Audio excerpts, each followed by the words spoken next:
The Freeman High School student accused of gunning down a classmate may stand trial as an adult. It's been nearly 2 years since detectives say Caleb Sharp walked into Freeman High School and opened fire, killing sophomore Sam Strahan and injuring 3 girls. Since the shooting, the Freeman community has mourned the loss of Strahan and waited for Sharp's trial to begin. Today, they are one step closer with a hearing to determine if Sharp will be tried as an adult.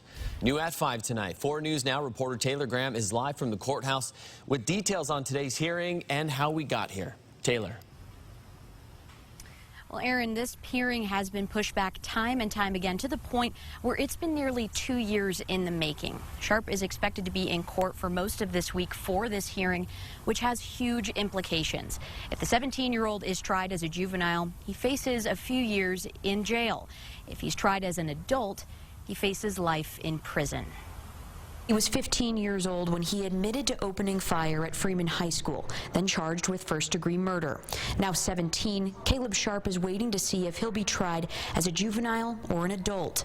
This morning, the courtroom wasn't focused on the last 2 years, but instead, the moments after Sharp was born. Doctor, if you had an opportunity to review the birth records of an individual by the name of Caleb Sharp. Yes.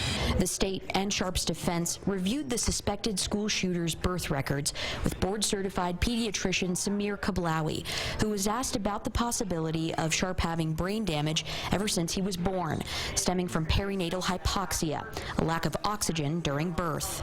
Sharp's attorney argued his client had a heart murmur when he was born and questioned if he got the proper treatment. Well, my question was, that's not a normal finding.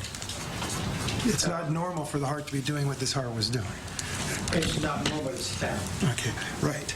I suppose there's a lot of things that are found that may not be completely healthy. But the state argued Sharp didn't need treatment because there were no complications.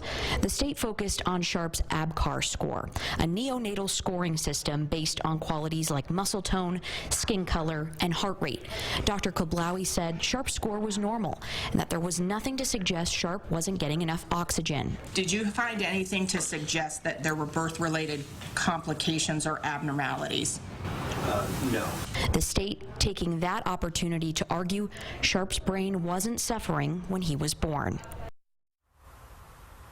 Now, that was just the beginning of today's hearing. After a short recess, we heard opening statements from the state and Sharp's defense, which we will be bringing to you tonight on 4 News Now at 6.